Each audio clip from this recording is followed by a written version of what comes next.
Bonjour à tous, merci d'être venus à cette présentation qui s'intitule Racine carrée, bit shifting et paracétamol. Titre bien mystérieux et sorti un petit peu du chapeau. Alors dans cette conf, de quoi allons-nous parler? Nous allons parler de Quake, mais pas le Quake aux olives. C'est bien de Quake 3 que nous allons parler, de racine carrée, de vecteurs, de logarithmes de base 2, de ce bon vieux Isaac Newton et un petit peu de magie noire. Mais avant que je vous parle de tout ça, nous allons devoir revenir un petit peu en arrière. Il n'y a pas vraiment si longtemps que ça, dans une galaxie vraiment pas si loin, à Shreveport, en Louisiane, en 1981, dans une société qui s'appelle Softdisk Internet Services. Cette société, elle est dite ce qu'on appelle des Discmags. Ce sont des petits magazines numériques qui font l'actualité de l'IT, qui sont stockés et expédiés sur des disquettes. Donc c'est le même format que vous recevez qu'un magazine physique, sauf que là vous recevez une disquette. Cette société, elle embauche un certain John Romero en 1989 pour étayer ses Discmags avec des petits jeux, car John Romero est un développeur de jeux vidéo.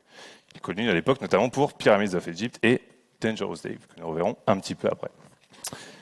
En 90, à sa propre initiative, il crée un Discmag qui est dédié aux jeux vidéo, qui s'appelle The Gamer's Edge, pour lequel il a besoin de renforcer son équipe et dans laquelle il recrute un monsieur que vous connaissez peut-être, un certain John Carmack, 90. Avec ce jeune homme et d'autres sympathiques lurons et luronnes, ils étayent donc ce Discmag, ils gagnent un peu de traction au sein de la société et John Romero, dans les années 90, il se dit « Internet, ça prend de l'essor, bientôt les Discmags, ça va être finito pipo, il faut commencer à voir l'avenir. » Et il cherche un moyen de s'extirper, entre guillemets, du contrat qui le lie à Softdisk pour monter sa propre structure, son propre studio de jeux vidéo. Il faut savoir qu'à l'époque, les ordinateurs personnels, type Macintosh et IBM PC, c'est pas fait pour jouer. C'est vraiment même plutôt nul. À titre de comparaison, ici vous avez donc Dangerous Dave, dont je parlais tout à l'heure, qui est sorti en 88, qui est sorti, alors je ne veux pas dire de bêtises, c'était soit le Mac, soit l'Apple II. Et à droite, ici, vous avez Super Mario Bros, qui est sorti 3 ans plus tôt sur NES, et vous notez tout à fait la différence de fluidité, notamment lorsque le personnage se déplace dans ce type de jeu qu'on appelle des side-scrollers. Et il se trouve que Carmack, qui est un nerd et qui passe beaucoup de temps au bureau, se dit, moi, les limitations physiques de la machine, je n'en ai que faire. Je vais donc développer une technique qui me permet d'implémenter du side-scrolling sur des PC qui, à la base, ne sont pas faits pour ça. Donc on va pas épiloguer sur l'histoire, c'est l'adaptive tile refresh, vous en avez peut-être entendu parler. Et donc il développe vite fait en 2 spies un soir un Dangerous Dave in copyright infringement, parce qu'en fait il a complètement pompé tous les sprites de Mario, donc de Super Mario Bros 3, dans lequel il place le petit personnage de son pote Romero. Et donc le lendemain matin, il met une démo sur le bureau de son collègue et avec écrit joue-moi sur la disquette. Donc Romero le lance et la légende raconte qu'il aurait dit je suis choqué de ce qui se passe. Et donc il se dit c'est ce mec-là qui va nous faire sortir de Softdisk et qui va nous élever vers les cieux éthérés de la réussite. Donc il monte une équipe qui s'appelle Ideas from the Deep. Là vous avez Carmack à gauche et Romero au milieu et des types dont on va pas trop parler. Et donc ces mecs-là, ce qu'ils font, c'est qu'ils font carrément un POC. Enfin, c'est même plus un POC, ils refont tout Mario Bros 3 sur PC. Et ils l'envoient à Nintendo. Ils disent peut-être il y a moyen, on fait un petit partenariat, 50-50, tu connais. Alors au début Nintendo les laisse en vue. Et après ils leur envoient leur avocat. Vous connaissez Nintendo. Donc c'est non. Ils sont obligés de rollback sur l'idée. Ils disent ok, nous on va faire notre propre jeu. Ça va s'appeler Commander Keen et c'est un peu un genre de Mario ou pas trop en fait, mais c'est un petit platformer. Vous tirez, mais c'est rigolo. Bon, avec ça ils dégagent un peu de revenus et ils permettent, à la fin de leur contrat avec Softdisk, ça leur permet de leur monter leur propre société, id Software, en 91, que vous connaissez peut-être également. C'est dans cette société qu'ils vont développer des jeux. Ça, c'est l'écran de veille de Windows 95. Ça vous rappelle peut-être quelque chose également. C'est une référence aux jeux qui étaient développés de l'époque. Donc là, on a Overtank 3D et Catacomb 3D qui font une simulation de 3D, mais qui n'en est pas vraiment une. Wolfenstein 3D en 92 et le gigantesque Doom en 93, dont ce monsieur Xavier Frédéric Mollet avait déjà fait un talk très intéressant au Brescamp d'il y a 2 ans, je crois, 1 an, 2 ans. Bref.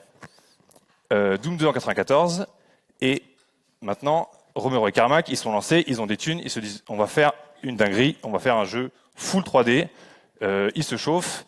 Le souci, c'est qu'ils ont des visions qui sont assez opposées. Carmack, c'est un gars technique, c'est le technico-technique, il dit, l'histoire, on s'en tape, le gameplay, c'est on court, on tire, et le jeu, il est magnifique.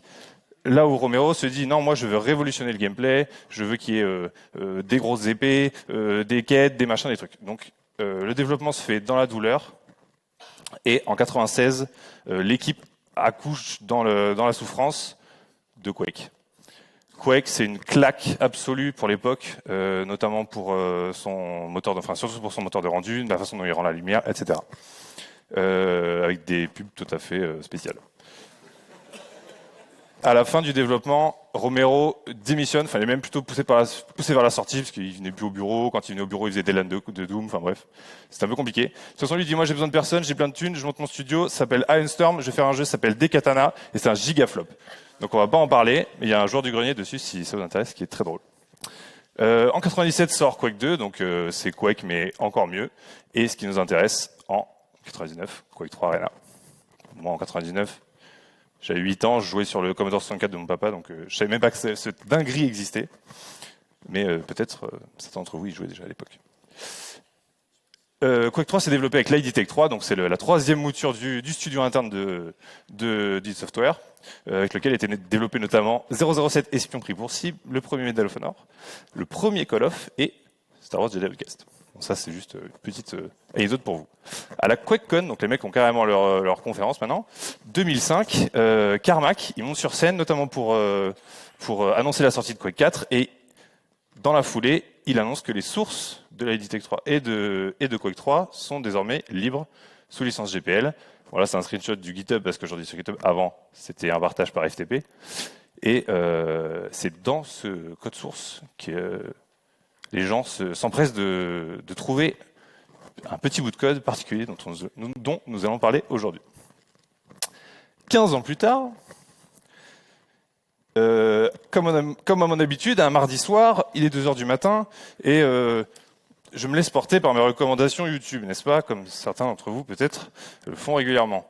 Donc, 2h, 2h15, c'est l'heure de regarder comment on fait un poulet tikka masala. Tourne et retourne, tu connais. J'ai beaucoup joué à Pokémon, donc j'essaie de savoir un peu comment ça marche cette histoire de Mew Glitch. Je regarde des vidéos comment faire des jeux, puis je les fais jamais. Et je regarde des vidéos complètement débiles de Star Wars, de Sadakabi. Voilà. C'est des vidéos de 8 secondes, voilà, j'en regarde 25, après je regrette, bref. Et je tombe sur cette petite vidéo, The Fast Inverse Square Root, a Quake 3 Algorithm. Je me dis, moi j'aime bien Quake, j'aime bien les algorithmes, il est 2h25, et je clique. Et voici une restitution de ce qui s'est passé à la suite de ce clic.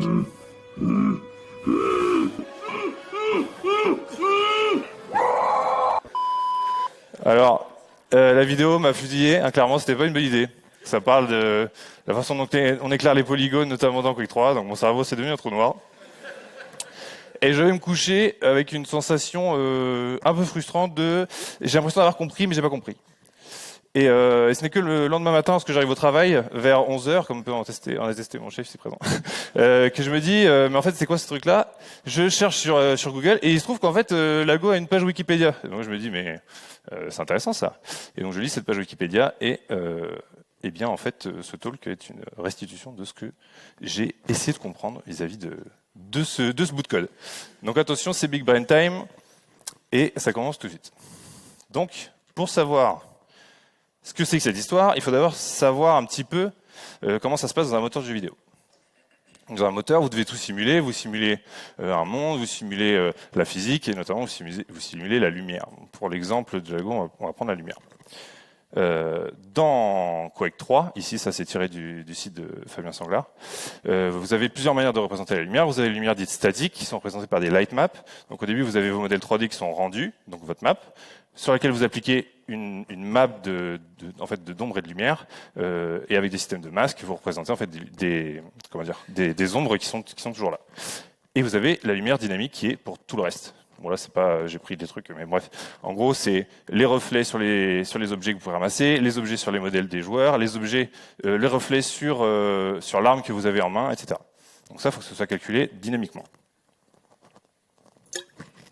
Donc vous avez compris, mais ça c'est un carré. En fait c'est pas un carré, c'est un cube. Vous avez une lumière ambiante qui éclaire la scène, sinon tout est noir. Et vous avez et vous avez j'ai perdu la touche. Mais bon, vous avez compris. En gros, vous avez besoin d'un vecteur qui vous détermine la direction que prend la lumière. Les objets dans les modèles 3D, dans les jeux 3D, ce sont bon là, je suis un peu une fraude parce que c'est des carrés, mais en vrai, ce sont des triangles. Vous savez, c'est composé de polygones. Et pour calculer ces vecteurs sur ces polygones, vous avez besoin de 2 étapes. Vous avez besoin du calcul d'un vecteur normal au plan, donc le plan c'est votre polygone, et la normalisation de ce vecteur. Alors, il va y avoir un petit peu de maths, mais ça va bien se passer. Un vecteur normal au plan, qu'est-ce que c'est ? Il est normal s'il est orthogonal à 2 vecteurs non collinéaires de P. Qu'est-ce que ça veut dire ? Si vous prenez votre doigt comme ça, là, et si votre plan il est déterminé par votre majeur et votre pouce, et le vecteur normal, c'est mon index. Bon, vous avez capté, je vous fais pas le schéma, parce que j'ai pas ma tablette graphique. La normalisation du vecteur, qu'est-ce que c'est ? Ça permet de différencier la direction de votre vecteur de sa longueur. Je vais vous faire un petit exemple avec ce jeu codé par mes soins qui s'appelle CarJS 3000, dans lequel vous pouvez aller dans 8 directions et vous avez une vitesse max de 200 pixels par seconde. Donc ici, vous avez ma petite voiture, je peux aller à droite, je peux aller à gauche, je peux aller en haut, je peux aller en bas, et je peux aller en diagonale. Le souci, c'est que quand je vais en diagonale, je vais 2 fois plus vite, ce qui est complètement nul. Alors, pourquoi ? Qu'est-ce qui ne va pas ? Ce qui ne va pas, c'est que si ma vitesse max c'est 200, j'utilise mon vecteur de direction qui est récupéré à partir de mes touches, et je calcule ma vitesse. Donc je récupère ma direction en X, ma direction Y, je multiplie par ma vitesse max, et derrière, je me retrouve avec une vitesse qui est de 400, ce qui ne va pas du tout, qui dépasse complètement ma vitesse max. Donc comment on corrige ça ?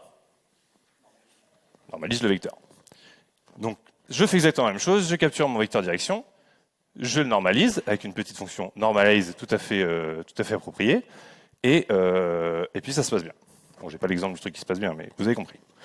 Donc la méthode normalize, qu'est-ce qu'elle fait ? Eh bien, elle rapporte la longueur du vecteur E1 en réduisant ses composantes proportionnellement. Les composantes x, y ici. Comment ça marche ? Vous prenez un vecteur, vous calculez sa longueur et vous divisez chaque composante du vecteur par la longueur. Ce nouveau vecteur a une longueur de 1, cette technique est appelée normalisation. Donc en 2D, c'est très simple. Ça vous rappelle quelque chose ? C'est Pythagore. Donc c'est l'hypoténuse est égale aux composantes au carré ou racine carrée de x carré plus y carré. Sauf que nous, on est dans un jeu 3D. Donc, je vais quand même faire, mais si vous avez normalisé votre vecteur, qui est comme ça, si vous avez un petit rayon qui arrive ici, et là vous faites votre calcul de rebondissement sur votre surface, et votre vecteur il est normalisé, tout se passe bien.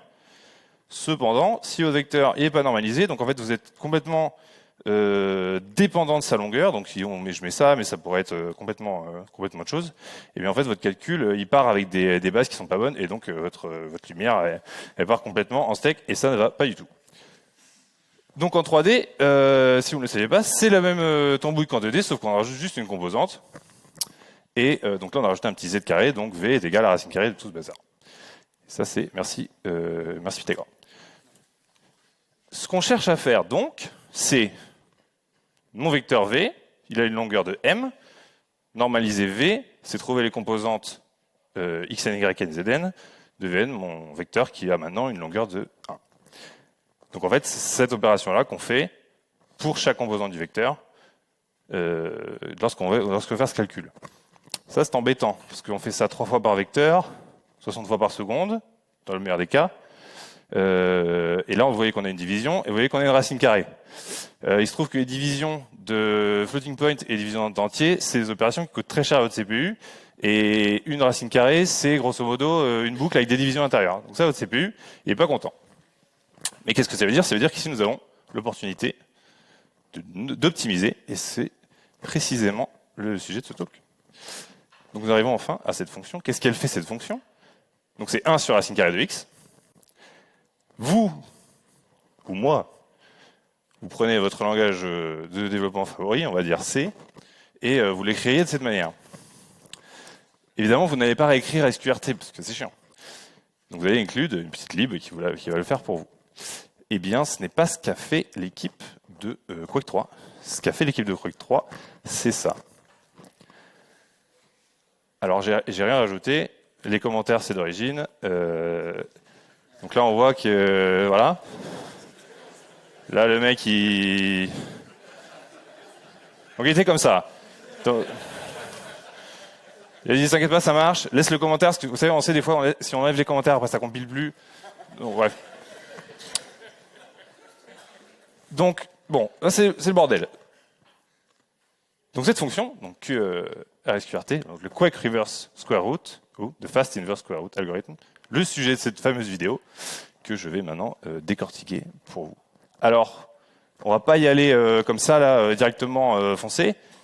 Et à l'image de Link qui part à l'aventure à l'aide de son épée, ou éventuellement d'une petite épée laser dans ce cas précis, nous allons prendre un petit sac. Et dans ce petit sac, nous allons mettre les différentes composantes, les informations qui vont nous permettre de résoudre ce souci.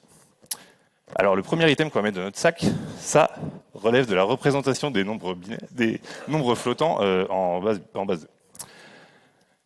Donc si on regarde un peu le début, bon, en vrai ça, on s'en fout un peu, mais il déclare des variables. Le paramètre de la fonction, c'est un float. C'est sur 32 bits, on a un long sur 32 bits, et un peu plus loin, on va mettre notre number dans Y. Et on a une constante pour 1 demi. Bon, ça, mal écrit en plus. On verra plus tard pourquoi, il n'y a pas particulièrement d'explication. Un long sur 32 bits, ça se représente comme ça, donc vous savez, donc 1, 2, 3, 4, etc. Jusqu'à à peu près 2 milliards, et votre dernier bit, c'est votre bit de signe pour les nombres négatifs. Les flottants, est-ce que vous savez comment on fait? Ceux qui savent vraiment ne dites pas, s'il vous plaît. On serait tenté, éventuellement, de mettre un point au milieu. Ah, c'est pas déconnant. C'est-à-dire qu'à gauche, vous avez votre partie entière, et à droite, vous avez partie décimale. Donc là, on a des puissances négatives, donc des demi, des quarts, des huitièmes, des 16e, etc. Malheureusement, avec cette approche, eh bien, vous voyez qu'on a décimé notre range de notre nombre. Donc on est passé d'un truc à un peu plus de 2 milliards à un peu moins de 66 000, ce qui est catastrophique. Alors qu'est-ce qu'on fait? Est-ce qu'on double la taille de notre float? Comme ça, on double la précision. En fait, ça existe déjà, ça s'appelle un double. Du coup, si le double, en fait, c'est le double de la précision d'un truc qui est pas précis et qui est tout pourri, ça va pas du tout. Donc, est-ce qu'on crée un float 128? Ça commence à faire beaucoup, surtout que si vous voulez juste stocker 4,5, c'est pas très très opti cette histoire. Heureusement, il y a Findus, non, la norme IEEE 754. Qu'est-ce qu'elle nous dit cette norme de l'IEEE, Institute of Electronic Engineering et le dernier E, qui est une société internationale qui détermine les normes dans l'info, qui a déterminé donc un standard, donc le 754, qui est pour l'arithmétique des nombres flottants, qui est fondé sur deux notions, la notation scientifique et le système binaire. Donc un petit rappel sur la notation dite scientifique des nombres en base 10. Vous avez une partie décimale comprise entre 1 et 10 non inclus, et une puissance de 10. En binaire, on passe d'une colonne, je vous apprends rien, en multipliant ou en divisant par une puissance de 2. Donc un exemple avec 170. Ici, on a l'addition de ça fait 170. Donc l'application de la notation scientifique en base 2, donc 3 qui s'écrit 11, donc on pourrait l'écrire de cette manière. Également, pour les nombres à virgule, on pourrait l'écrire de cette manière. Un nombre décimal qui est compris entre 1 et 2 non inclus, et une puissance entière de 2. On dit float parce que la virgule, elle flotte en fonction de l'exposant. Donc un float selon cette norme, c'est toujours nos 32 bits, sauf qu'on ne va pas les utiliser de la même manière que dans un long. On va avoir notre sign bit, toujours le même que pour notre long. On va avoir notre partie exposant, et on va avoir la mantis, donc le reste, le rabio, qui nous permettra de compléter notre nombre. Donc notre sign bit, nous, dans notre cas particulier de Quake, il va être toujours positif, puisque si vous êtes en train de calculer des racines carrées inversées d'un truc négatif, c'est que vous avez fait un truc qui ne va pas du tout en amont. Donc ça ne nous intéresse pas. Les 8 bits suivants, c'est l'exposant. L'exposant, bah, du coup, c'est très bien. On a un nombre, c'est parti, 2, 3, 4, ça en a jusqu'à 255. Mais là, il y a un souci, puisque ça veut dire que vous pouvez pas avoir d'exposants négatifs. Et ça, c'est terrible, parce que c'est quand même le but du jeu. Donc en fait, ce qu'ont fait ces gens, c'est qu'ils ont dit, OK, on va juste mettre un biais de moins 127. Donc votre exposant, il commence à moins 127. Donc là, en fait, j'ai pas 4, j'ai moins 127 plus 4, donc j'ai 123. Donc ça va pas du tout. Donc ce que vous faites, c'est qu'il faut vous rajouter vos 127. Donc en fait, ici, je représente 131, et 131 moins 127, ça fait effectivement 4. Donc là, dans cette norme, j'ai 2 puissance 4. Et vous avez votre mantis. Votre mantis, vous voulez représenter un nombre, on l'a dit, entre 1 et 2 non inclus. Sauf que là, vous avez 23 bits, donc vous représentez un nombre entre 0 et 2 puissance 23 moins 1, ce qu'il n'y a pas du tout. Donc en fait, on le divise par 2 puissance 23, et puis c'est bien. Sauf qu'on est entre 0 et 1, et pas entre 1 et 2. Donc on va rajouter un 1. Et puis le premier, c'est toujours un 1, et puis on est très content. Sauf qu'en fait, en base 2, en notation scientifique de base 2, le premier chiffre, en fait, c'est tout le temps 1. Parce qu'il y a soit des 1 et des 0, et ça ne peut pas être 0. Donc en fait, si c'est tout le temps 1, bah en fait, si le 1, il est implicite, on dit on le met tout le temps, et puis comme ça, on regagne un bit, et au lieu d'en avoir que 22, on en a 23, et c'est plutôt malin. Et puis voilà, donc ça, c'est votre représentation de votre nombre, sous la forme, selon cette norme.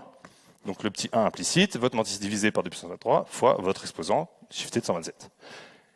Et là, vous êtes très content. Donc ça, c'est votre cas nominal, ce que je disais tout à l'heure. Bon, alors la norme, elle définit également des règles pour les nombres dénormalisés, donc très petits, le double zéro, l'infini. Bon, si vous calculez des racines carrées de l'infini, ça va pas du tout, donc on va pas en parler dans notre cas. Et racines carrées négatives, il va se passer un truc qui va pas du tout. Vous avez déjà fait un truc qui va pas avant, donc on va pas en parler. Dans notre cas, la représentation est telle quelle. Et la représentation binaire de votre nombre, c'est sa mantis plus son exposant, shifté de 23. Et là, vous avez la représentation effective binaire de votre nombre. Et ça part dans le sac à dos. Le deuxième item que nous allons mettre dans notre petit sac concerne logarithme. Ne vous inquiétez pas, je n'étais pas expert de logarithme avant de donner cette présentation, et ça va bien se passer. Donc on reprend notre représentation, et c'est vrai que se trimballer des exposants, c'est galère. Donc on va se dire, on va virer l'exposant avec log. Donc en fait, je reprends mon expression, et selon les lois de logarithme, je peux faire ça, et surtout je peux faire ça. Je suis très content, j'ai sorti mon exposant. Et là vous allez me dire, ah, c'est bien, en fait, t'as enlevé ton exposant, mais en fait maintenant tu tapes un log, donc c'est pas vraiment mieux. Eh bien, il s'avère que, donc moi je savais pas, mais les gens qui ont développé ce jeu, ils avaient une petite technique pour se séparer de ce fameux log. Une technique représentée par ce schéma. Ici vous avez f de x égale x, en bleu, et en vert, f de x est égal à log de 1 plus x.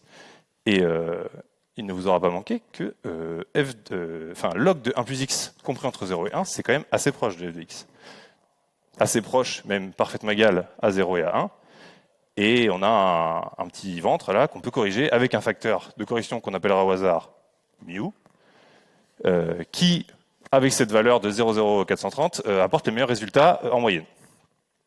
Donc on peut remplacer notre log de 1 plus m sur 2 puissance 23, puisque m sur 2 puissance 23, c'est un nombre qui est compris entre 0 et 1. Donc ça tombe bien. Donc on remplace, et en factorisant un petit peu, on retrouve quelque chose dont vous vous souvenez peut-être, que nous avions mis dans notre sac précédemment, la représentation binaire de notre flotte. Donc qu'est-ce que ça veut dire? Ça veut dire que ça régale. Parce que log de notre flotte, c'est en quelque sorte sa propre représentation binaire. Et ça, c'est très important. Bon, les scale, les shiftés, etc., mais tranquille. Et ça, c'est une surprise, assurément. Et une bonne surprise. Et cette surprise, on va également la mettre dans le backpack. Bon. Là, normalement, vous êtes un petit peu en démarrage de sudation, mais ne vous inquiétez pas, tout sera révélé à la fin.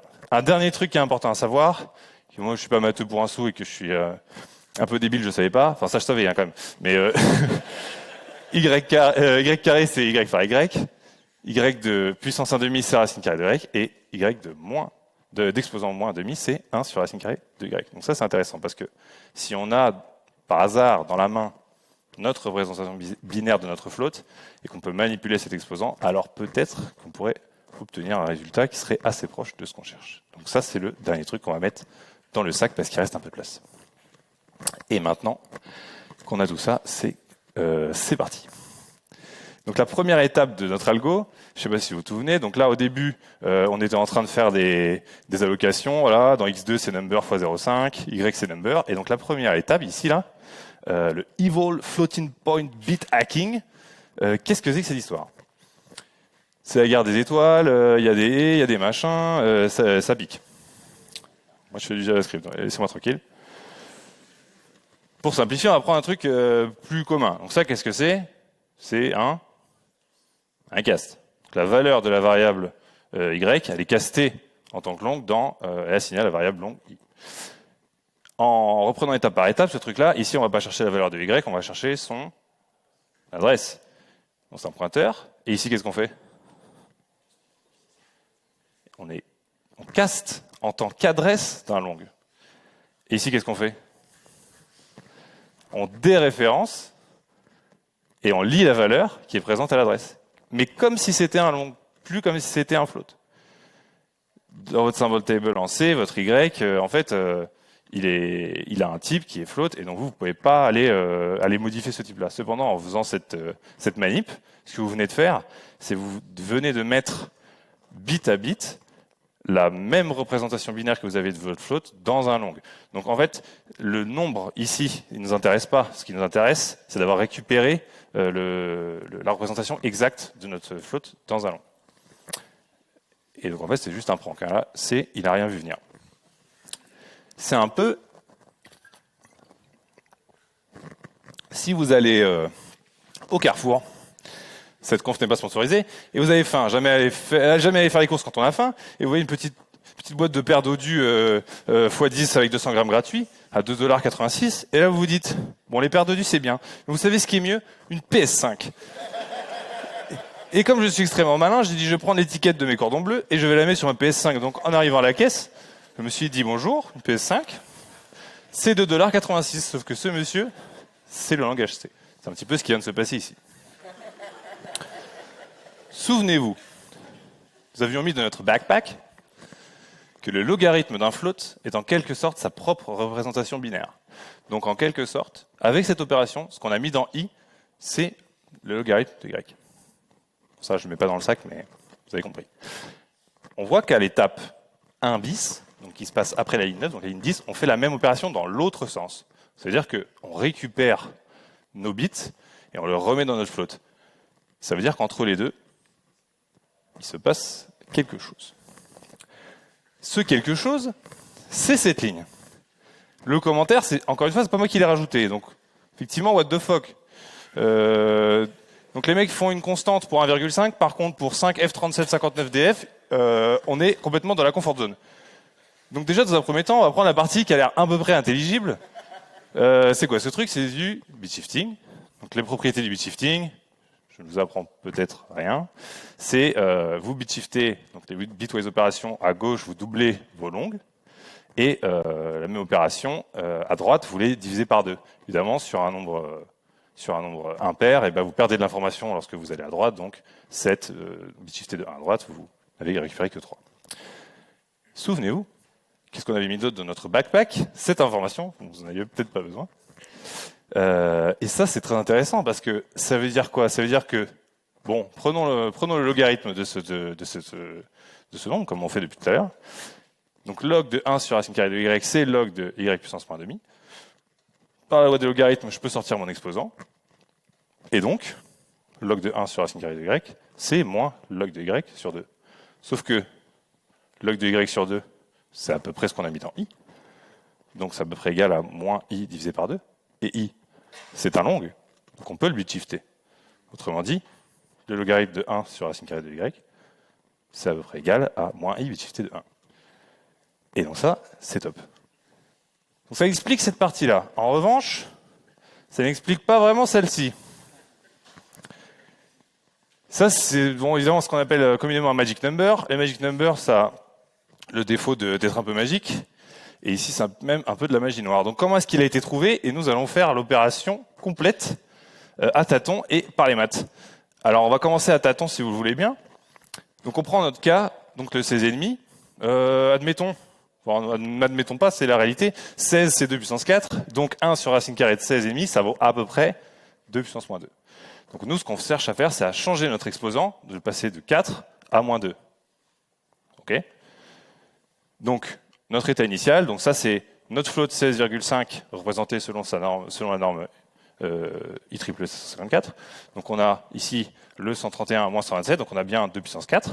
Si on bit shift notre nombre de 1 à droite, on décale tout, sauf qu'en fait, il y a toujours notre biais. Donc en fait là, on se retrouve pas avec moins 2, mais on se retrouve avec moins 62, ce qui ne va pas du tout.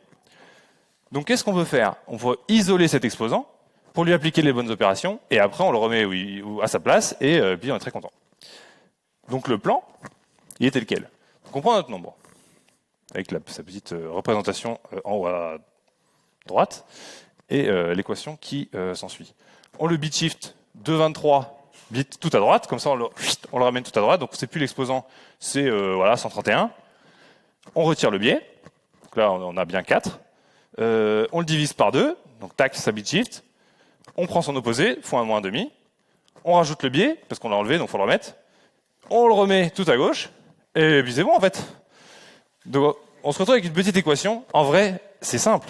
Et factorisée, elle est de cette forme. Donc ici, qu'est-ce qu'on retrouve? On retrouve un nombre, moins i bit shifté de 1. Donc ce nombre, en fait, on n'a plus qu'à résoudre. Et si je pose n, je retrouve ce très grand nombre qui, au format hexadécimal, me donne ça. Mais là, si vous êtes attentif, c'est pas tout à fait ce qu'on avait. Mais pourquoi? Est-ce que quelqu'un a une idée? Mais oui, parce qu'on a oublié mu. Tout à fait. Et donc si on corrige notre 127 et qu'on prend plus 127 mais 126.957 et qu'on refait l'opération, on retombe bien sur nos pas. Et ça, c'est très appréciable. On peut le faire par les maths. Je vous propose un speedrun. Soit gamma notre solution. Donc log de gamma égale log de machin. Et donc est égal à log de moins demi-log. Je prends mon expression et je la remplace de les côtés, et il suffit de résoudre pour les bits de gamma. Donc on va pas le faire, mais bon gré mal gré, on y arrive quand même, et au final on retombe sur nos pas, et on est très content. La question de savoir, c'est comment est-ce qu'il a été dérivé. Je pense plutôt comme ça, vu les têtes d'ampoule qui s'en sont occupées. Et le pire, c'est que ça marche, parce que si on prend notre float, voilà, faut me trust me on this. Les représentations binaires, elles sont telles quelles. Je prends ma représentation binaire, je la mets dans un float. Je le bit shift de 1 à droite. Donc là, mon exposant est tout cassé, ça va du tout. Mais je l'ai quand même divisé par 2. Je reprends mon magic number. Je soustrais cette valeur à mon magic number. Je le recaste avec la dernière ligne, la ligne 10. Donc je remets ces bits-là, ici, là, dans mon float ici. Donc là, j'ai un float selon la représentation nanana. Et en fait, ça, si je le lis, tout simplement, j'ai cette valeur, 239. Et si je fais racine carrée de 16,5 avec la lib SQRT, je trouve un truc qui est pas très loin. Donc en résumé, I, on a manipulé les bits de la solution, et dans Y, on récupère notre solution, donc notre float. Enfin, c'est pas tout à fait notre solution, c'est une approximation, et c'est pour ça qu'il nous faut la troisième étape. La troisième étape, c'est ce qu'on appelle une itération de Newton. Donc Newton, ce bon vieux Newton, qui selon un internaute invente la gravité mais n'attire personne car il mourra vierge, et selon la loi des grands physiciens. La méthode de Newton-Raphson, pour le coup, qui a été écrite en 69 par Newton et publiée en 1711. Elle a été simplifiée par Raphson en 90, donc Newton, qui a des travaux remarquables en physique, en maths, en optique, en planète, je sais plus ce que je vais dire, en alchimie, en chimie, en philosophie, en théologie, et Raphson, qui est connu pour ses travaux sur la méthode de Newton-Raphson. Cette méthode, qu'est-ce que c'est ?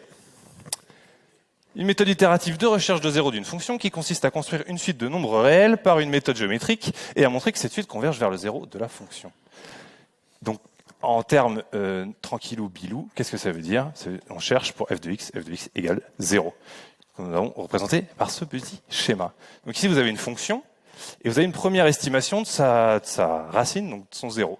Et ce que vous faites, c'est que pour votre première estimation, vous calculez la tangente à la fonction. Et grâce à cette tangente, là où votre tangente coupe votre axe des x, vous avez une seconde estimation à laquelle vous faites une nouvelle tangente, etc., etc. Et vous vous rapprochez de plus en plus de la solution. En termes mathématiques, qu'est-ce que c'est que cette histoire? Ici, vous avez donc f de x1, sa dérivée, parce que la tangente à la courbe en f de x1, c'est sa dérivée. Et donc, ce que vous cherchez ici, c'est delta x. En fait, c'est la différence entre votre première estimation et la nouvelle estimation. Donc là, c'est facile. On a juste à faire un produit en croix. Ce qu'on cherche, c'est delta x. Donc, hop, hop, hop, hop, hop, hop, hop, hop. Qu'est-ce qu'on a sous les yeux? On a f de x sur sa dérivée, simplement. Donc, en fait, la méthode de Newton, c'est vous avez une estimation, vous lui retirez le delta de la fonction sur sa dérivée, et vous avez une nouvelle estimation. Donc là, vous vous dites, depuis le début, on se fait chier avec des histoires de bit shifting, de IEEE 754 de logarithme, et là, il y a Newton qui arrive, et c'est pour nous mettre un German suplex. Mais ne vous inquiétez pas, je vais vous expliquer ce qui s'est passé. Donc, prenons l'exemple de la fonction racine carrée de x. Combien ça fait racine carrée de 3? Moi, j'en sais rien, je dis ça fait 2. Donc ça, c'est ma première estimation. Donc je pose la méthode. 2 carré moins 2. Je remplace y par 2 et je remplace x par la valeur que j'ai envoyée à ma fonction, donc qui est 3. Donc ça me donne ça. En dessous, vous faites ma confiance, mais la dérivée de y carré moins x, c'est de y. Ah je résous, ça me donne 1,75. Donc je suis en mode OK. Ça, c'est ma deuxième estimation. Est-ce que je refais une petite itération? Allez, ça part. J'ai un 1,7321. Et si je prends ma calculatrice et que je fais racine carrée de 3, en fait, c'est pas mal. Donc pourquoi je vous raconte tout ça? Parce que nous, ce qu'on a, c'est précisément une bonne approximation de 1 sur la racine carrée de y. Donc ça veut dire que avec une itération Newton, on pourrait s'en rapprocher bien, très bien en fait finalement. Donc on applique la méthode pour 1 sur racine carrée de x. Donc pareil, trust me on this. Et on se retrouve avec un truc qui s'exprime de cette façon. Et ça, c'est la dernière ligne de l'algorithme. Dernière ligne qui contient, si vous êtes observateur, effectivement quand même une division, parce que là on passe de 3 à demi à 1,5. Bon, on a multiplié par 0,5, c'est very fast. On accepte d'avoir fait l'effort.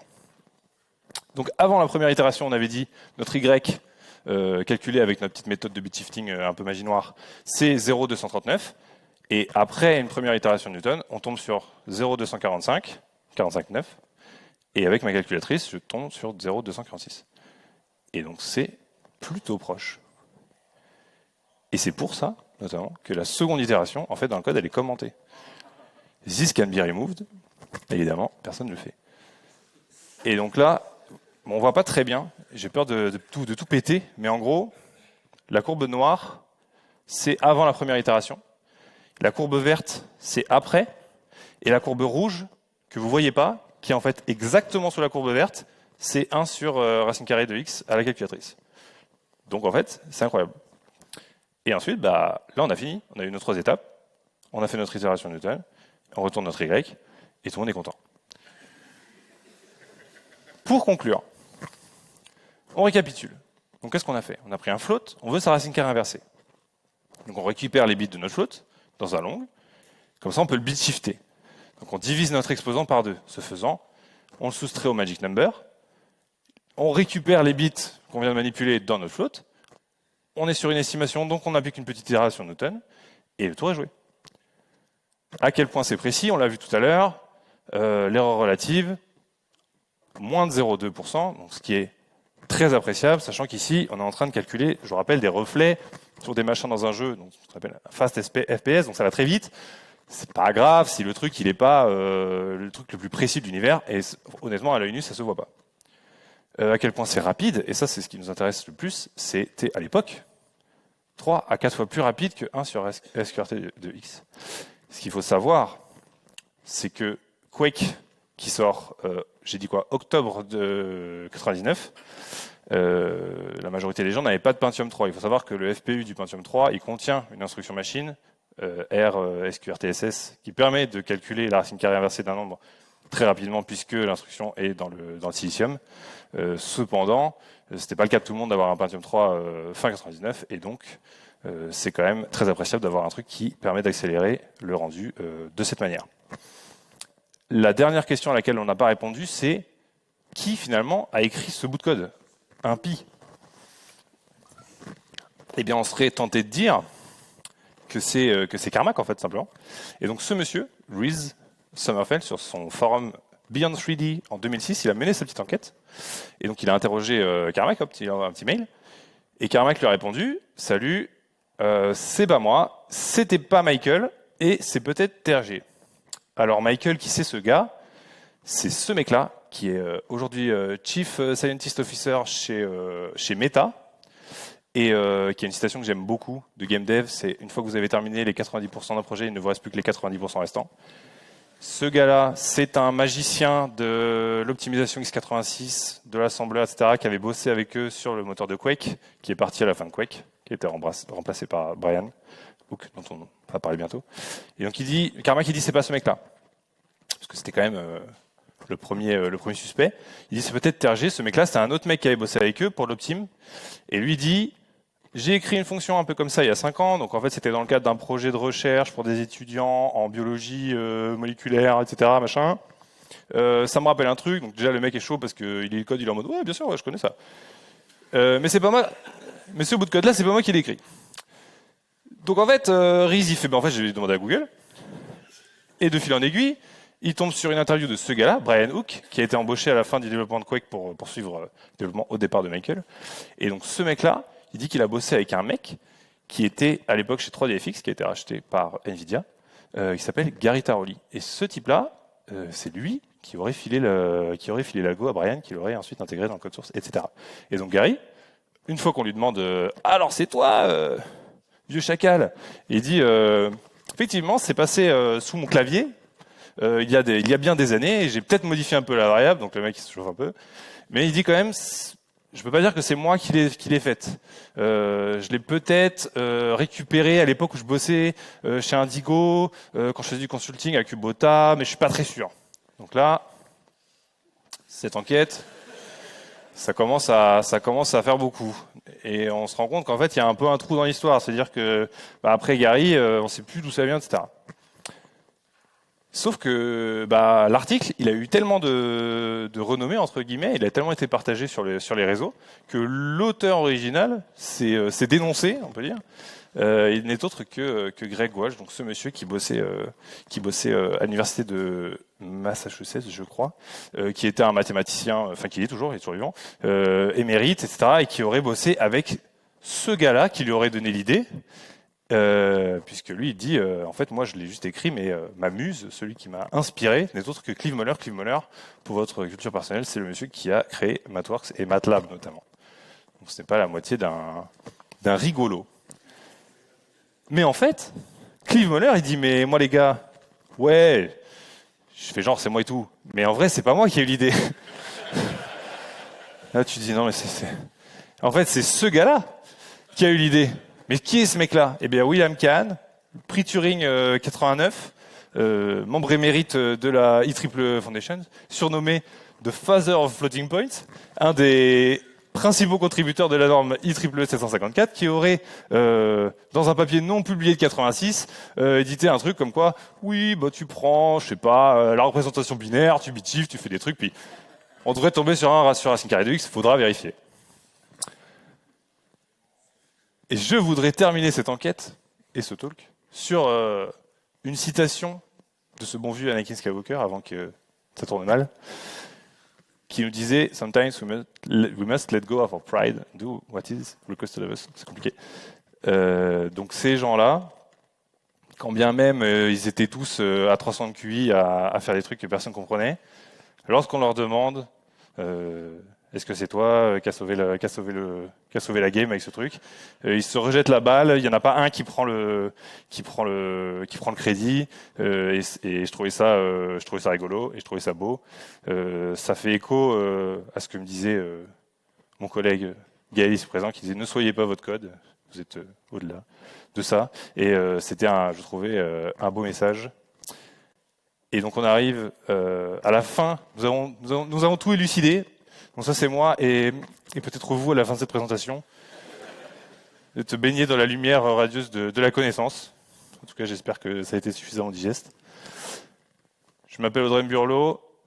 Je travaille chez Max Digital Services, une petite ESN rennaise où il fait bon vivre, que je remercie pour m'avoir laissé le temps et les jours pour préparer ce talk et pour venir ici. Je suis actuellement en mission chez HelloWork, chez qui je fais de la data ingé, surtout du Node, donc du code à peu près compréhensible. Vous avez mon GitHub avec les slides, il y a les schémas aussi qui ont été faits avec Motion Canva à l'intérieur et le QR code de l'Open Feedback. Merci beaucoup.